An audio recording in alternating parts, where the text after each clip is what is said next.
y vamos a presentar un tema muy importante en el área de cirugía torácica, como es la cirugía en pacientes que tienen que han tenido las secuelas de la tuberculosis pulmonar, ¿no? Entonces, es el tema de TBC pulmonar quirúrgica.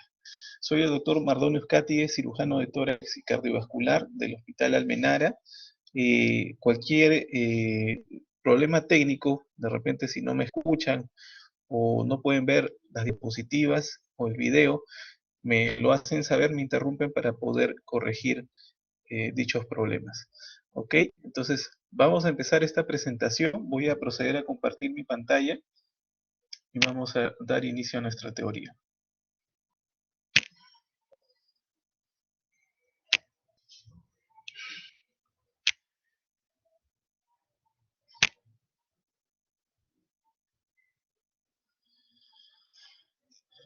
Muy bien, ¿están viendo todos mi pantalla? Sí, doctor. Doctor, sí se ve su pantalla. Sí, doctor. Ok. Muy bien, entonces el tema es tuberculosis pulmonar, tratamiento quirúrgico.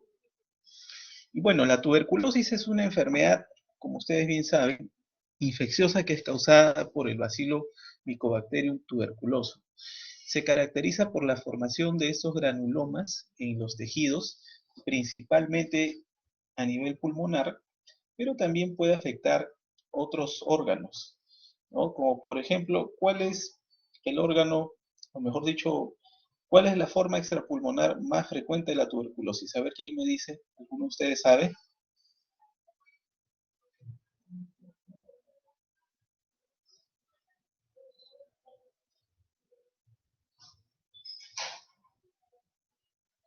¿Saben cuál es la forma extrapulmonar más frecuente? Alumnas, alumnos. Un punto para el que me dice, ¿eh? A ver, vamos a ver.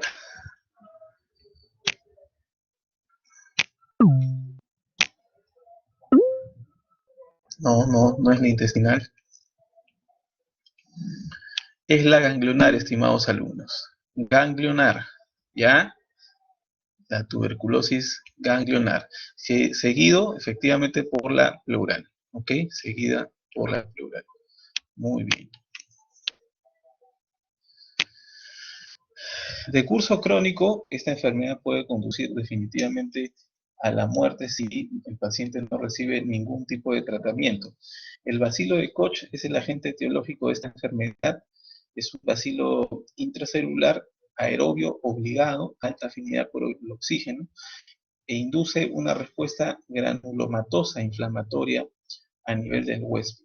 La tasa de crecimiento de este bacilo es un crecimiento lento y tiene mayor afinidad, sobre todo en ambientes fríos. La transmisión es por aerosol, las gotitas de flush, las famosas gotitas de flush, que se va a transmitir por vía aérea, el flujo aéreo, y se va a localizar sobre todo a nivel de los segmentos apicales de lóbulos inferiores y segmentos anteriores de lóbulos superiores. Es ahí donde anida el bacilo de Koch. Y genera pues lesiones como cavernas, bronquiectasias, así como también estas bronquiectasias y cavernas se pueden colonizar por un germen, o mejor dicho, un hongo oportunista que se encuentra en el medio ambiente, como es el Aspergillus fumigatus, y formar los famosos aspergilomas y micetomas. Para revisar algo de la historia, la tuberculosis era conocida como la gran plaga blanca en el siglo XVII, y se extendió prácticamente por toda Europa. Generó una alta mortalidad en esos tiempos. En 1882, avanzando un par de siglos después, Carlo Forlanini de Pavia, en Italia, realiza el primer tratamiento para tuberculosis en la era antes del descubrimiento de los fármacos antituberculosos. Entonces, el primer tratamiento para tuberculosis fue las técnicas de colapsoterapia. Y el padre de las técnicas de colapsoterapia fue Carlo Forlanini de Pavia. ¿Y qué hizo para hacer la primera gran técnica de colapsoterapia Forlanini hizo o creó el neumotórax artificial intrapleural. Neumotórax artificial intrapleural.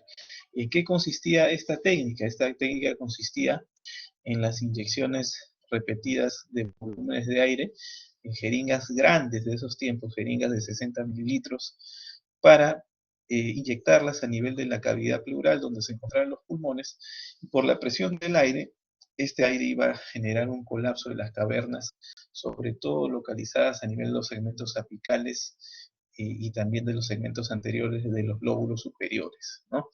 Entonces, esa era la finalidad, generar un neumotórax para que ese aire comprima estas cavernas que estaban localizadas a nivel apical. En el año 1882, Robert Koch de Alemania identifica el bacilo tuberculoso. En 1885, Cerebral por primera vez describe la toracoplastía, que también es una de las técnicas que vamos a revisar ahora, aparte de tratamiento de colapsoterapia. La primera decorticación pulmonar la realizó Delorme en Francia en 1894. Röntgen en 1895 descubre los rayos X. La técnica de plombaje, que también vamos a revisar ahora, fue realizada por primera vez en Alemania por Schlange en 1907. La primera técnica de toracoscopía para las neumulisis, las adherencias localizadas a nivel de los segmentos apicales con la pleura parietal. Esa sección de adherencias se realizó por toracoscopía por primera vez y el padre de la toracoscopía fue Christian Jacobaeus de Suecia, ¿no? La primera neumonectomía fue realizada por Benu en 1933 y la primera lobectomía por Lilienthal en 1935. ¿Ok? Vamos a avanzar esta parte. Ahora se puede sospechar y probar la tuberculosis al examinar el esputo de los pacientes, pero la extensión de la enfermedad tuvo que esperar hasta 1895, cuando se realizó el descubrimiento de los rayos X por Röntgen. Sauerbruch debe ser considerado el pionero de la cirugía torácica. Sauerbruch fue un cirujano general que nació en 1875 y tenía 4 años cuando su padre falleció por tuberculosis. Y este cirujano, después de calificar como médico, inicialmente trabajó como asistente quirúrgico del doctor Mikulich. Mikulich, que era un cirujano general que creó pues la técnica del doble cañón de escopeta para las colostomías, ¿no? Ustedes bien saben eso. Entonces, bueno, esto ya lo hemos revisado. Las indicaciones quirúrgicas en pacientes con tuberculosis no multidrogoresistentes son las siguientes: las secuelas y las complicaciones. ¿Qué secuelas existen en TBC no multidrogoresistente? Principalmente las bronquiectasias. ¿Y qué son las bronquiectasias? Son dilataciones anómalas o patológicas de los bronquios, que va a generar también una pérdida de epitelio mucociliar. El paciente va a tener infecciones a repetición, broncorrea purulenta y también hemoptisis, ¿no? Tanto así que en algunos casos, debido a estas infecciones repetidas, pacientes inmunodeprimidos pueden ser colonizados, como yo les dije al inicio, por un hongo oportunista que se encuentra en el medio ambiente, que es el Aspergillus fumigatus, y pueden formar los micetomas, que ahora vamos a ver qué es un micetoma. Y estos micetomas tienen como síntoma principal las hemoptisis, que pueden ser masivas, pueden ser recurrentes. ¿Cuándo se dice que una hemoptisis es masiva? Cuando tiene un volumen mayor de 500 centímetros cúbicos en 24 horas. ¿Cuándo se dice que una hemoptisis es recurrente? Cuando tiene 3 episodios o más en una semana de hemoptisis. ¿Ok? Las bronquiectasias también pueden ser de tipo cilíndrica, pueden ser quísticas o varicosas. Y pueden comprometer ya sea a un segmento pulmonar, puede ser todo un lóbulo, puede ser todo el pulmón, ¿no? En los casos que nosotros tengamos bronquiectasias difusas en ambos pulmones, es muy importante, como ahora vamos a revisar, la valoración previa a la cirugía de la función pulmonar. Los fibrotórax también tienen otro tipo de indicación quirúrgica en pacientes que han tenido tuberculosis. Hay que recordar que así como existen lesiones parenquimales secuelares, como son las bronquiectasias, estas formaciones de cavernas a nivel pulmonar, también la pleura, que es esa hoja de mesotelio que recubre tanto a los pulmones, en la pleura visceral, como también a ese mesotelio, esa pleura que recubre internamente las costillas, que es la pleura parietal, se va a inflamar. Y al inflamarse, pues, va a generar un engrosamiento de la pleura, también conocida como paquipleura, ¿no? O paquipleuritis. ¿Okay? Esa paquipleuritis va a generar adherencias debido a esta inflamación crónica que hay a nivel pleural. Entonces, estas adherencias van a digamos, a generar una unión entre las costillas y el pulmón. Y lamentablemente estas adherencias que tienen un tejido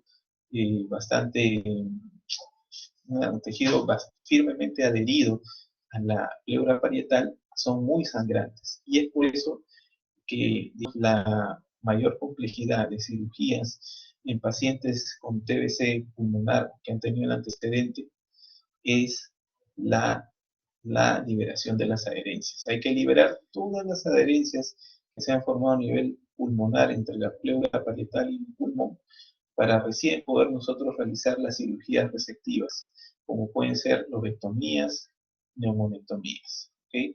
Si no tenemos liberado el pulmón, de ninguna forma podemos realizar nuestra cirugía resectiva del pulmón. Entonces es muy importante la liberación de las adherencias. Y en el caso de los fibrotórax, estas pleuras prácticamente se han fusionado. Tanto la pleura parietal, que está engrosada, como la pleura visceral, que está engrosada, está no solamente engrosada, está prácticamente fusionada. O sea, hay una tremenda corteza que se ha formado entre estas dos hojas pleurales, y por ese motivo, debido al engrosamiento pleural, hay una restricción para que el pulmón pueda inflar completamente. Entonces, ¿qué es lo que debemos hacer en los casos de fibrotórax? Debemos realizar una decorticación pulmonar, que es prácticamente decorticar o sacar toda esta cáscara, este pil que se ha formado alrededor del pulmón, esta cáscara, para que nuevamente el pulmón deba inflar y pueda inflar completamente, ¿no? Bueno, los misetomas ya hemos conversado acerca de eso. Las hemoptisis masivas recurrentes también son motivo de indicación quirúrgica en el caso de pacientes con tuberculosis, vuelvo a repetir, no multidrogoresistente. ¿Qué otras complicaciones nosotros podemos tener como parte de indicaciones quirúrgicas en pacientes que han tenido este antecedente de tuberculosis? Las fístulas broncopleurales. ¿Qué son las fístulas broncopleurales? Debido a que este tejido es muy friable, es un tejido inflamado, friable, prácticamente el bronquio se rompe. Como también se dilata, se deforma, el bronquio se rompe y hay una comunicación entre la vía aérea y la cavidad pleural, que es donde se encuentra alojados los pulmones. Entonces va a haber el ingreso de aire hacia el espacio pleural y el paciente puede presentar un neumotórax. Pero recuerden ustedes que en la vía aérea no solamente va a haber el ingreso de aire, sino que también va a haber ingreso de moco, y los gérmenes más frecuentes en moco, en la vía aérea, son los gérmenes gram positivos y anaerobios, ¿no? Entonces, todos estos gérmenes también pueden colonizar la cavidad pleural y va a haber prácticamente, puede ocurrir una infección de la pleura. Y esa infección, cuando ya empieza a presentarse pus en cavidad pleural debido a esta infección, se llama empiema. Pero hay que recordar que no solamente va a haber la colonización de estos gérmenes a nivel de cavidad pleural, sino también del mismo bacilo tuberculoso va a colonizar la pleura la cavidad pleural, y va a haber prácticamente un empiema mixto, ¿no? Tuberculoso, también de estos gérmenes anaerobios y gram positivos. ¿Ok? Entonces, estas fístulas son importantes revisarlas a través ya sea de un examen frecuente que nosotros realizamos en cirugía torácica, también lo realiza en neumología, que es la broncofibroscopía. Nosotros una vez que hacemos la broncofibroscopía, podemos evidenciar la solución de continuidad, ya sea a nivel de un bronquio lobar o ya sea a nivel de un bronquio principal, para localizar dónde se encuentra la fístula. También lo podemos revisar a través de una imagen de tomografía para saber la localización exacta de la fístula y poder elaborar nuestro plan quirúrgico. En el caso que exista una fístula, debemos sellar ese bronquio, ese muñón bronquial que está fugando el aire y el moco para evitar pues que esta cavidad se infecte. Acuérdense que la cavidad pleural es una cavidad aséptica, limpia, no está colonizada por gérmenes. Los abscesos también son parte de una complicación de estas bronquiectasias debido pues a la inflamación crónica que ocurre y también la colonización de estos gérmenes que les he mencionado, ¿no? A nivel de vía aérea, anaerobios, gram positivos. Van a formar, cuando se trata de infecciones crónicas, abscesos. Y el absceso pulmonar es de manejo estrictamente médico. El tratamiento es con antibiótico terapia por un periodo de 4 a 6 meses. Son antibióticos de amplio espectro los que se usan. Bueno, los micetomas son estas lesiones que vemos a nivel parenquimal, donde prácticamente se han formado estas dilataciones bronquiales, bronquiectasias cilíndricas y quísticas, y estas han sido colonizadas por estos hongos oportunistas, como es el Aspergillus fumigatus, originando la formación de estos aspergilomas o micetomas. ¿Okay? Fíjense cómo hay una inflamación de la pleura parietal, hay una retracción del lóbulo superior. Acá el lóbulo superior derecho prácticamente está destruido. Lo que se ve en la radiografía es lóbulo medio y lóbulo inferior. El lóbulo superior está retraído, prácticamente destruido. En este caso estamos viendo también un micetoma más pequeño, es este aquí. Esta es una caverna que ha sido colonizada por uno de estos hongos oportunistas. Y recuerden ustedes que el síntoma principal en pacientes con micetoma es la hemoptisis, que puede ser, vuelvo a repetir, masiva, puede ser una hemoptisis recurrente. ¿Ok? Entonces, ¿cuál es el riesgo de este tipo de lesiones? Que en cualquier momento, si el paciente tiene una hemoptisis masiva, el paciente puede fallecer por un shock hipovolémico. Entonces, digamos, la solución de emergencia ideal es la embolización de arterias bronquiales, porque mientras que el paciente está en un proceso activo de hemoptisis y no hay un control inmediato, pues el paciente puede fallecer. Lo primero es manejarlo con fármacos, con antitusígenos, como por ejemplo la codeína, y también el ácido tranexámico, que es un antifibrinolytíco que va a mantener la presencia del coágulo para evitar que haya un sangrado activo, ¿no? Entonces, después de haberse manejado médicamente con estos fármacos, idealmente es realizar las embolizaciones bronquiales a través del servicio de radiología intervencionista en nuestro hospital. Se hace el cateterismo a nivel de las arterias femorales para ascender por la aorta, la arteria aorta, pélvica, abdominal, torácica, y a nivel de la aorta torácica descendente es donde emergen todas las arterias bronquiales. Se va a cateterizar las arterias bronquiales del lobo prometido y se va a proceder a realizar la embolización con, puede ser con sustancias como el cianotrilato, que es un embolizante que al contacto con la sangre prácticamente se forma como un cemento, un tapón, que va a impedir el flujo anterogrado arterial bronquial hacia la zona de dañada, ¿no? Que está produciendo el sangrado activo. Cuando las lesiones son muy extensas, como pueden ver en esta imagen de tomografía, que en un corte coronal, fíjense, hay misetomas a nivel del lóbulo superior, perdón, del segmento apical del lóbulo inferior, y este es el segmento basal del lóbulo inferior. Entonces, cuando hay un compromiso extenso de ambos pulmones, cuando hay un compromiso extenso de ambos pulmones, la indicación puede ya no ser quirúrgica. O sea, porque como el compromiso es tan extenso, la valoración funcional pulmonar para una cirugía resectiva, ya sea lobectomía o neumonectomía, va a estar contraindicada. Ahora vamos a ver de qué se trata eso. Entonces, en esos casos, la única medida paliativa para poder evitar que el paciente presente una hemoptisis masiva, una hemoptisis recurrente que ponga en peligro su vida, vuelvo a repetir, como medida paliativa, es la embolización de arterias bronquiales. Ese es el tratamiento. Ya no, en el caso de lesiones difusas extensas, el tratamiento ya probablemente no es quirúrgico. Y ahí lo que queda como medida o tratamiento paliativo es la embolización de las arterias bronquiales. ¿Ok? Acá estamos viendo lesiones extensas, prácticamente el pulmón acá está completamente destruido, ya no hay parénquima pulmonar. Y acá sí hay parénquima con la presencia de este misotoma a nivel del lóbulo superior derecho, ¿no? Acá hay otro gran misotoma ya a nivel del lóbulo inferior, fíjense, un tremendo misotoma a nivel del lóbulo inferior.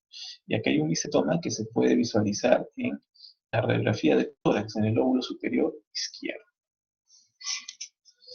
Bueno, las bronquiectasias, ya se las mencioné, hay dilatación del bronquio, hay pérdida del epitelio mucociliar, destrucción de la pared, y es por eso, debido a la destrucción de la pared del bronquio, que existe el alto riesgo de que se formen las fístulas, porque se rompe la pared del bronquio y hay una comunicación entre la vía aérea y la cavidad pleural. Todo el contenido de la vía aérea, como es el aire, el moco, los gérmenes que hay en vía aérea, pasan a la cavidad pleural, que es una cavidad séptica, y ahí es cuando se originan los enfiemas, ¿no? Enfiemas pleurales. Estas, por ejemplo, son bronquiectasias de tipo quísticas y cilíndricas. Estas son cilíndricas más chiquitas, estas más grandes son de tipo quísticas. En este caso vemos el lóbulo superior derecho, en este caso vemos lesiones extensas, difusas, que muy probablemente ya no son quirúrgicas. Aquí vemos bronquiectasias a nivel del lóbulo inferior izquierdo, ¿no? Y la valoración funcional pulmonar prequirúrgica es sumamente importante para tomar la decisión de operar a un paciente de una cirugía pulmonar. Es muy importante evaluar el estado basal del paciente. Es un paciente independiente, dependiente. ¿Cuál es la condición basal del paciente? La valoración funcional pulmonar es sumamente importante. ¿Ok? Entonces, lo que hacemos en este caso, a ver, permítanme un minuto, por favor. Un minuto, un minuto, un minuto.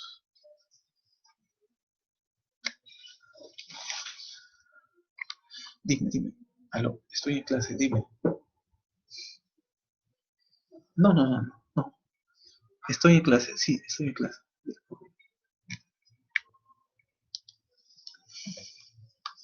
¿Aló? Muy bien, alumnos. ¿Me escuchan?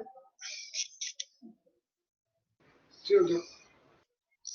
Sí, Ok, doctor, sí se le escucha. entonces, vuelvo a repetir, la valoración funcional preoperatoria es muy importante para tomar la decisión de operar a un paciente en cirugía de tórax, de realizarle una lobectomía, que es la extirpación de uno de los lóbulos del pulmón, o una neumonectomía, que es la extirpación completa de todo el pulmón. Yo tengo por finalidad, cuando realizo una operación, mejorar la calidad de vida del paciente, no empeorarla. Si yo tengo un paciente que tiene eh, prácticamente cavernas en los dos pulmones, pero camina, hace sus actividades con normalidad, claro, tiene un poco de tos, de repente por ahí ha presentado episodios de hemoptisis, pero puede caminar, puede hacer sus actividades, y las lesiones son muy extensas, no lo voy a operar. Vamos a manejarlo de forma paliativa con embolizaciones bronquiales. ¿no? ¿Por qué? Porque si lo opero, lo más probable es que el paciente quede oxígeno dependiente. O sea, que el paciente quede postrado, ya no pueda caminar, se quede completamente en reposo, porque si camina va a sentir la falta de aire y va a requerir de oxígeno. Entonces, oxígeno dependiente. Eso es empeorar la calidad de vida del paciente. Por ese motivo es muy importante ver cuál es el estado funcional pulmonar del paciente que yo voy a operar. Entonces, acá entra a tallar un examen muy importante.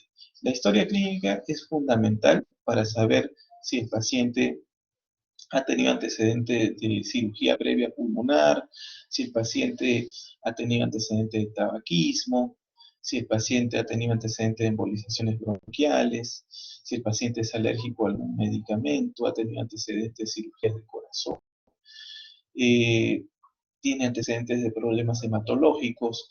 Es muy importante la historia clínica cuando se va a operar a un paciente. Y también es muy importante la evaluación cardiológica. Paciente que tiene antecedentes de arritmia, antecedentes de infarto, ha tenido un infarto previo, es un paciente que tiene un problema valvular, de repente ha sido operado del corazón, recibe anticoagulantes, ¿no? Entonces es muy importante por ese motivo también la evaluación cardiológica, saber qué riesgo tiene el paciente, 1, 2, 3, 4. Y la evaluación funcional respiratoria es un examen, es una evaluación que lo va a realizar el neumólogo, y de estos exámenes que ustedes pueden ver en la pantalla, como es el análisis de gases arteriales, la espirometría, el DELCO, la pletismografía, test de caminata, la mamografía ósea, el más importante para definir qué paciente es quirúrgico y qué paciente ya no, es la espirometría. Entonces, en la espirometría yo tengo un valor que es el volumen expiratorio forzado al primer segundo, el BEF sub 1, volumen expiratorio forzado al primer segundo. Si yo tengo un paciente que tiene todo un pulmón dañado, sé que le tengo que hacer una neumonectomía. Entonces, para que mi paciente pueda tolerar una neumonectomía, el BEF1 debe ser mayor a 2 litros. Para que mi paciente pueda tolerar una lobectomía, el BEF1 debe ser mayor a 1.5 litros. Y para que mi paciente pueda tolerar una segmentectomía, el BEF1 debe ser mayor a 0.8 litros. No olviden, por favor, lo que les acabo de decir. Para neumonectomía, BEF1 mayor de 2 litros. Para lobectomía, BEF1 mayor de 1.5 litros. Y para segmentectomía, BEF1 mayor de 0.8 litros. ¿Ok?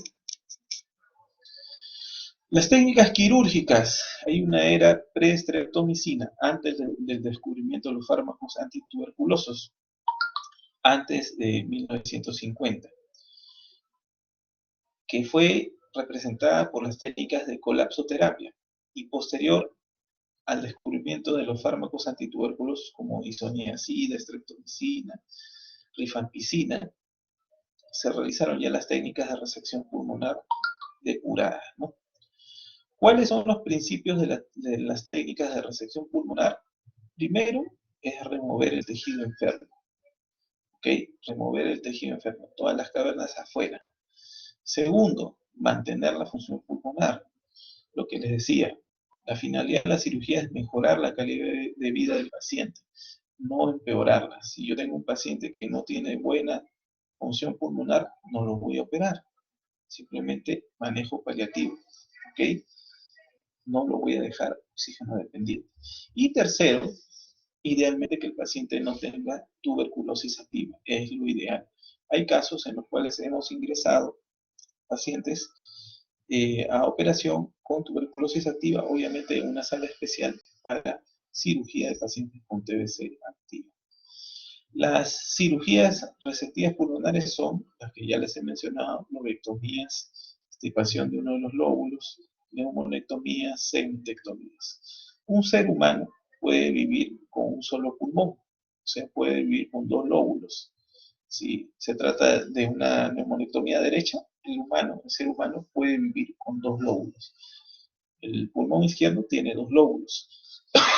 Perdón. El pulmón derecho tiene 3 lóbulos. ¿Y cuáles son las técnicas de colapsoterapia? Las técnicas de colapsoterapia empezamos por la primera, que fue realizada por primera vez por Forlanini, Carlo Forlanini de Pavia, Italia, que es el neumotórax artificial intrapleural, que consiste en la inyección quincenal, cada 15 días, de volúmenes de aire en una jeringa de 60 mililitros, que tiene por finalidad que el aire que está ingresando a la cavidad pleural genere un colapso a nivel de estas cavernas localizadas en los segmentos apicales de los lóbulos superiores. Entonces, cuando entra el aire, la lógica de Forlanini era que al generar una presión, colapsara las paredes de estas cavernas, ¿no? Y de esa forma, cada 15 días se repitiera nuevamente este procedimiento. Y de esa forma, al adosarse las paredes de la caverna, se generara una fibrosis que terminara pues cerrando o sellando estas cavernas tuberculosas. Pero había unos casos en los cuales, a pesar de las inyecciones repetitivas de volúmenes de aire, no había un colapso de las cavernas que estaban localizadas apicalmente. Y en ese caso, Jacobeus de Suecia realiza por primera vez una toracoscopía rústica. Él colocó unos tubos cilíndricos para poder visualizar dentro de la cavidad pleural, unos tubos cilíndricos con unas lupas que estaban adosadas a estos tubitos. Y él evidencia que a nivel de la superficie pulmonar habían adherencias, había tejido fibroso que sujetaba al pulmón contra las costillas, no dejaba que el pulmón se pudiera movilizar. Y esas adherencias eran seccionadas a través de esta técnica de toracoscopía, era seccionada todas estas adherencias. A eso se le llamó neumolisis intrapleural cerrada. Neumolisis intrapleural cerrada, que era la sección de las adherencias por toracoscopía. Pero también se realizó esta sección de adherencias a través de un corte más grande, una cirugía abierta, y a eso se le llamó neumolisis intrapleural a cielo abierto, a tórax abierto. Después vino otra técnica, que fue la técnica frénico-parálisis, que consistía en una parálisis completa y permanente a través de una frenisectomía. ¿Cómo era la frenisectomía? A nivel del escaleno medio se encontraba el nervio frénico, entonces se enrollaba prácticamente con una pinza Kelly todo este nervio frénico y se arrancaba, se abulsionaba. A eso se le llamó frenisectomía. Cuando el nervio frénico era abulsionado, era arrancado, se generaba una parálisis diafragmática, completa y permanente, porque ya ese nervio no se va a poder regenerar, está fuera de su cuerpo. En los casos que no se quisiera tener una parálisis permanente, se hacía una frénico-presura. En vez de arrancar ese nervio frénico, se pinzaba con una mosquito, una Kelly, y ese pinzamiento generaba el ascenso del hemidiafragma ipsilateral de ese mismo lado, ¿no? Entonces, pero era temporal, duraba entre 3 a 6 meses, y prácticamente el paciente ya no iba a tener, digamos, parálisis diafragmática. ¿Cuál era la finalidad? Que el diafragma ascienda y que aplaste o colapse las cavernas localizadas a nivel de los segmentos apicales de los lóbulos superiores, ¿no? Esa era la finalidad de la parálisis diafragmática. Y en el caso de pacientes que tuvieran cavernas o lesiones bronquiectásicas a nivel de los segmentos superiores o apicales de lóbulos inferiores, se realizaba la frenicoparálisis, ya sea frenisectomía o frenicopresura, combinada con neumoperitoneo. ¿Ok? Combinada con neumoperitoneo. Entonces, si yo les pregunto, ¿Cuál es la técnica para poder tratar las cavernas localizadas a nivel de los segmentos apicales de los lóbulos inferiores? Y les pongo todas esas opciones: frenicoparálisis, o mejor dicho, frenisectomía, frenicopresura, neumolisis y frenicoparálisis combinada con neumoperitoneo. ¿Cuál sería la respuesta? Frenicoparálisis combinada con neumoperitoneo. ¿Ok? Acuérdense, cavernas localizadas a nivel de los segmentos apicales de lóbulos inferiores, frenicoparálisis combinada con neumoperitoneo. Y la técnica de toracoplastía, que era también otra de las técnicas de colapsoterapia, consistía en la resección de segmentos de arcos costales posteriores entre la segunda hasta la novena costilla, con la finalidad de reducir la cavidad pleural y de esta forma también aplastar las cavernas, porque la pleura parietal se retrae y aplasta las cavernas que están localizadas a nivel apical. Y el plombaje o colapso por presión directa era la colocación de material, ya sea plástico o material de esferas de lucita, que iban a generar un colapso por aplastamiento directo de estas cavernas con estos materiales. Unas esferas, por ejemplo, de plástico que se colocaban a nivel de estas cavernas eran las esferas de lucita. ¿Cuál era la complicación con el uso de estas esferas? Que a veces podían migrar, ya sea hacia el mediastino, generando fístulas aortoesofágicas, o hacia la pared torácica, generando un dolor intenso, ¿no?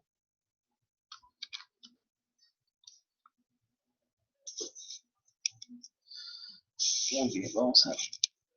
Entonces esto, por ejemplo, aquí lo que estamos viendo es una neumolisis extrapleural. Se está colocando el músculo pectoral mayor pediculado para generar aplastamiento de esta caverna de esta pleura parietal, que genere pues un aplastamiento por colapso directo de la caverna que está localizada a nivel segmento anterior del pulmón, en este caso del lado izquierdo, ¿no?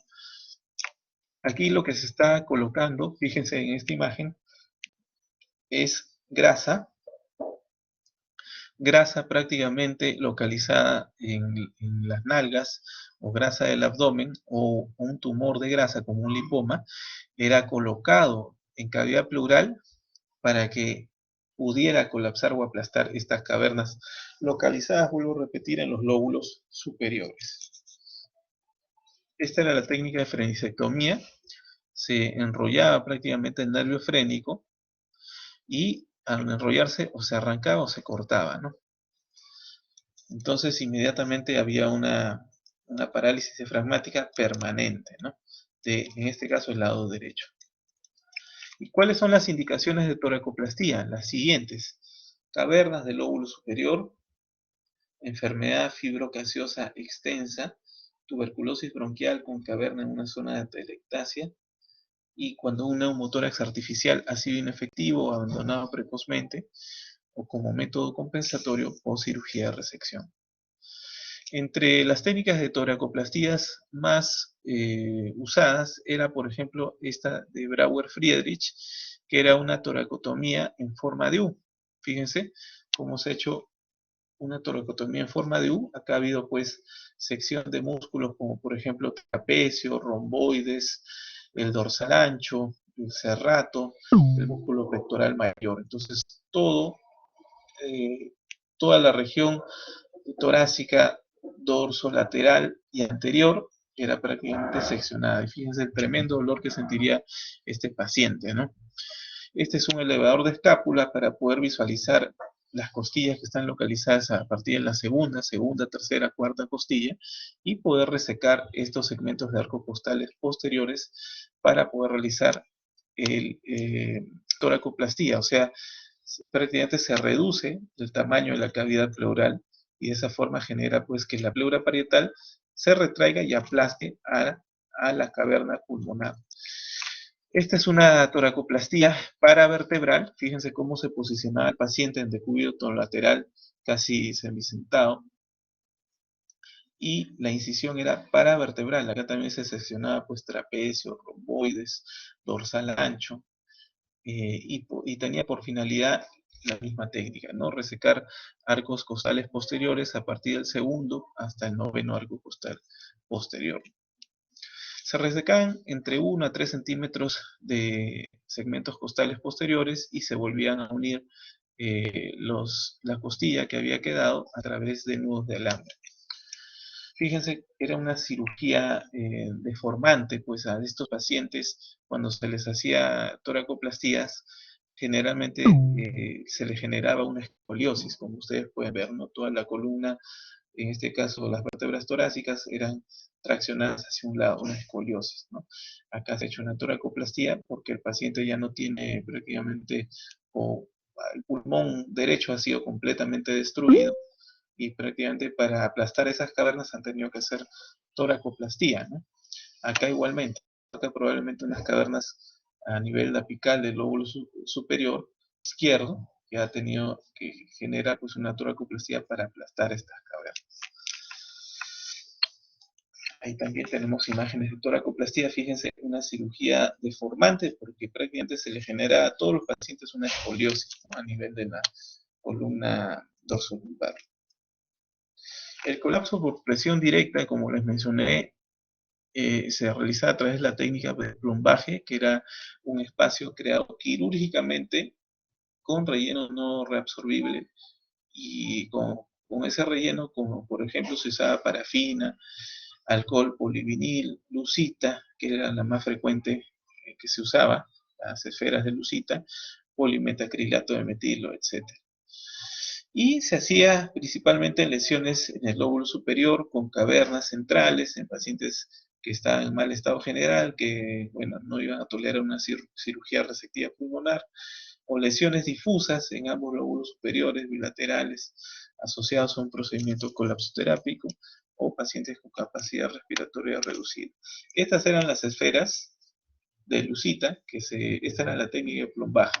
Se colocaban las esferas de lucita a nivel de la cavidad pleural, específicamente a nivel del lóbulo superior derecho, con la finalidad que estas esferas aplastaran a estas cavernas, ¿no?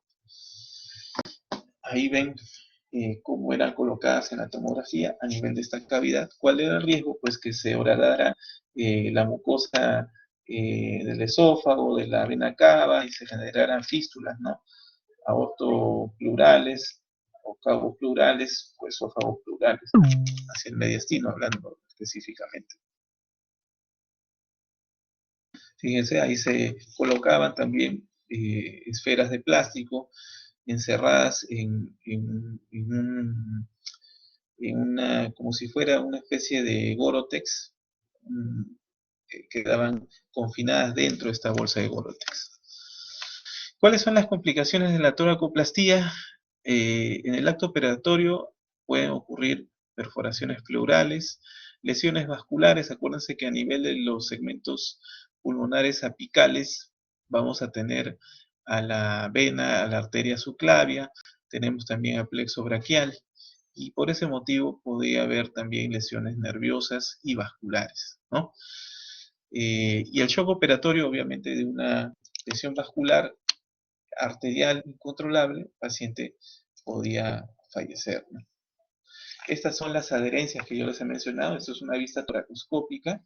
Así se ve cuando hay, digamos, la presencia de adherencias entre el pulmón. Este es el pulmón antracósico.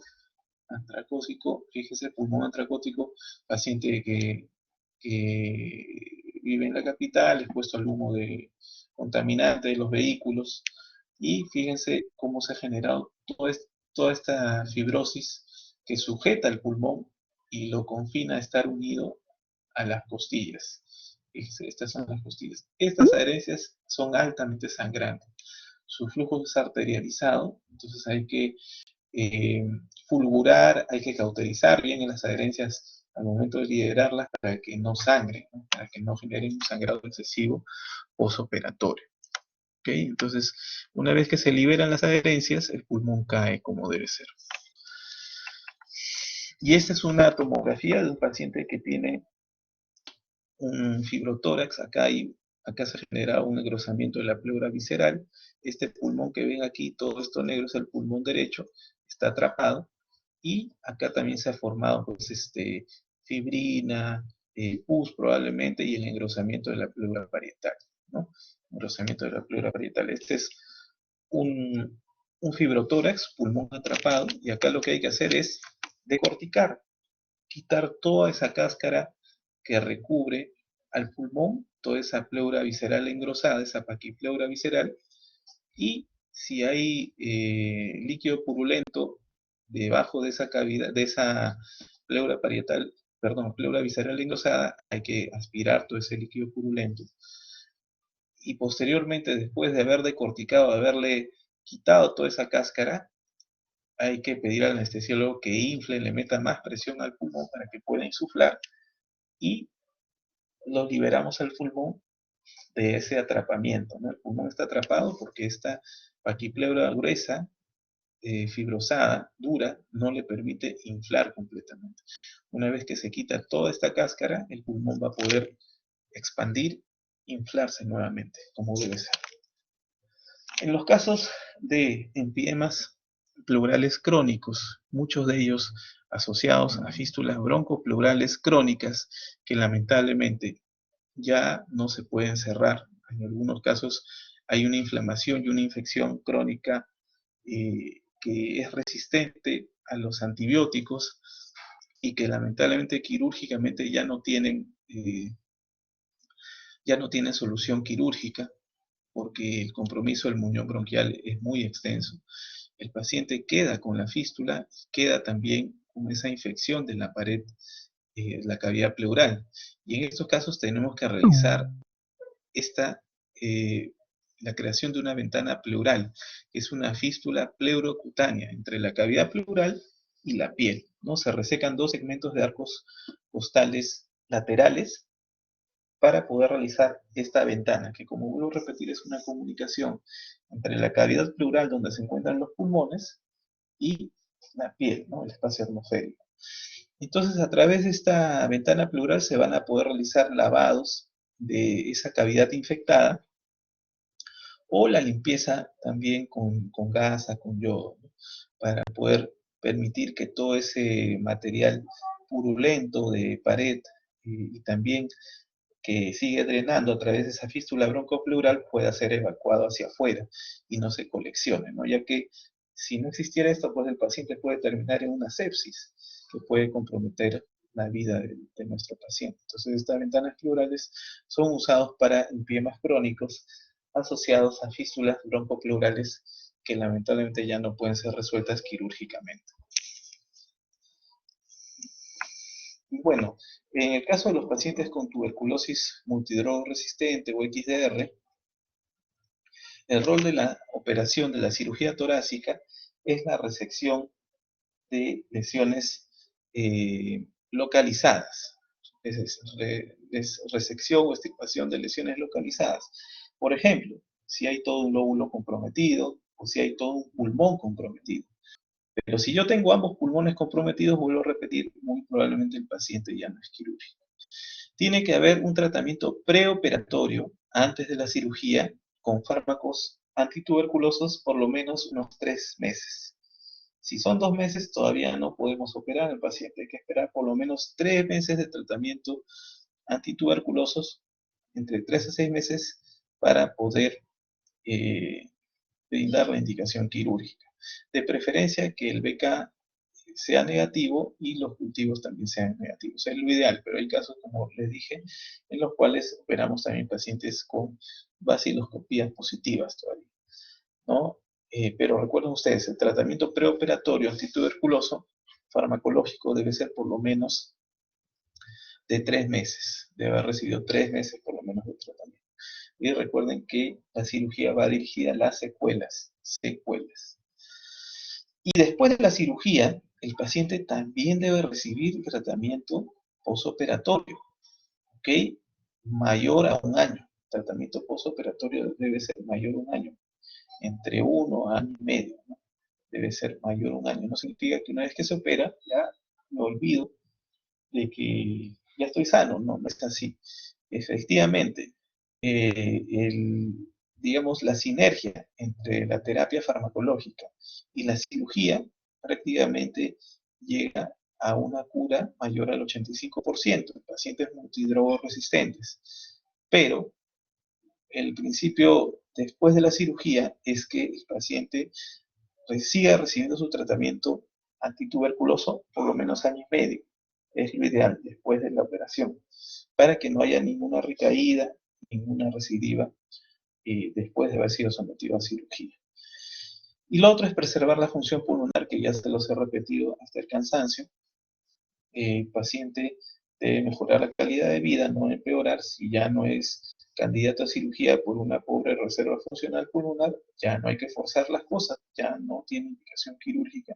En esos casos solamente medidas paliativas como embolizaciones bronquiales.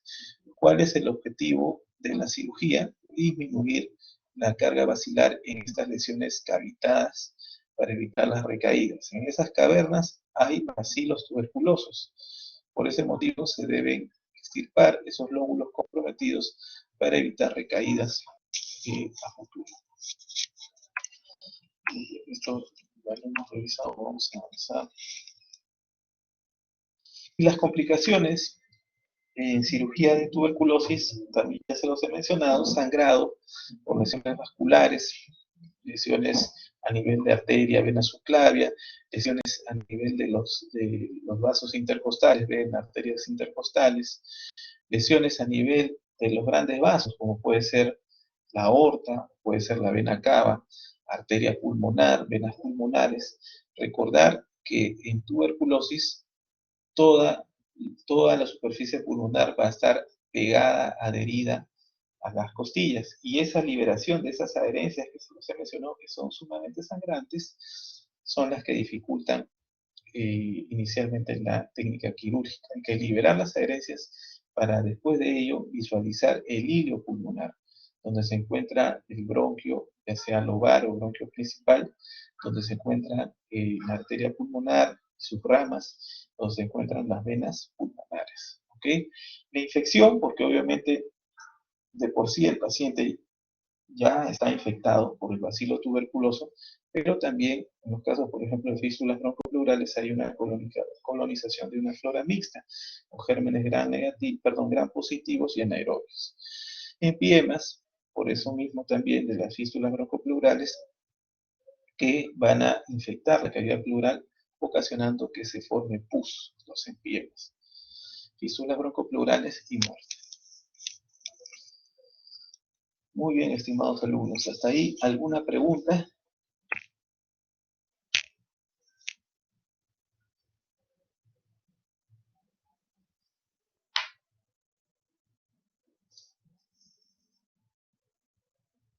¿Me escuchan todos? Sí, doctor, te escucho. Ok. Voy a hacer la presentación de un video de una cirugía que se hizo de lobectomía pulmonar en una paciente justamente que tuvo secuela, unas lesiones secuelares bronquiectásicas debido pues a la infección por el Mycobacterium tuberculosis. Una paciente joven de 32 años, si mal no recuerdo, que lamentablemente pues se infectó con este bacilo cuando de repente estuvo pues sometida a un estrés laboral grande, no se alimentaba a sus horas y bajaron sus defensas, ¿no? Esto comprometió tanto sus defensas, por ahí tuvo contacto con alguien que tenía tuberculosis y a través de la vía aérea se infectó y generó pues unas lesiones bronquiectásicas secuelares a nivel del lóbulo superior, como vamos a ver a continuación, y los voy a invitar a que vean el siguiente video de esta cirugía.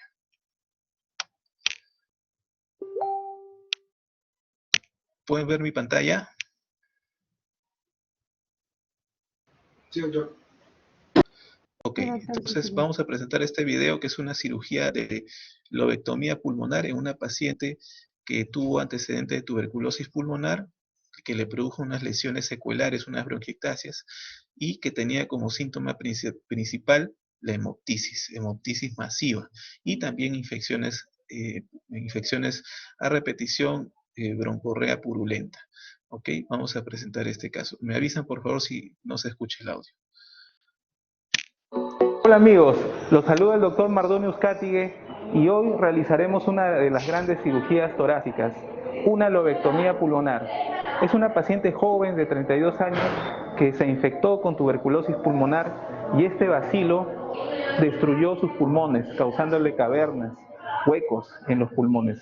Pero esta noche, con un grupo de cirujanos altamente experimentados en el área torácica, le daremos la solución a su problema. La técnica quirúrgica es toracotomía axilar vertical, la técnica del Hospital Almenara. La incisión es axilar vertical, no es posterolateral. El único hospital que maneja bien esta técnica es el Hospital Almenara, la técnica axilar vertical. Toracotomía axilar vertical. Ahí estamos separando los planos grasos, estamos llegando al músculo serrato mayor que vamos a seccionar para proceder a abrir los músculos intercostales y separar las costillas. Ahí estamos incidiendo sobre el serrato mayor. Posteriormente vamos a abrir la cavidad donde se encuentran los pulmones, ¿no? Fíjense, es una paciente que tenía bastante grasa subcutánea, bastante tejido graso. Y bueno, siempre ahí tenemos que entrar en conjunto, ¿no? 3 cirujanos de tórax. Se extirpa el lóbulo, en este caso fue el superior izquierdo.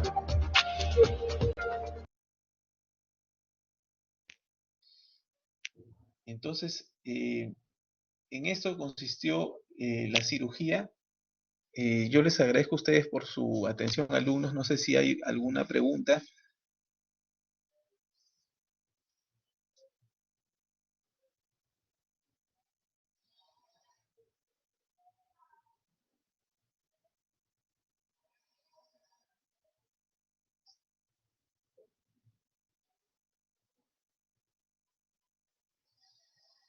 Ok, les agradezco a todos por su atención.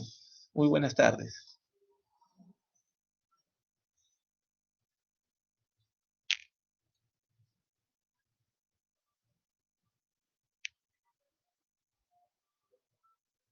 Gracias, buenas tardes.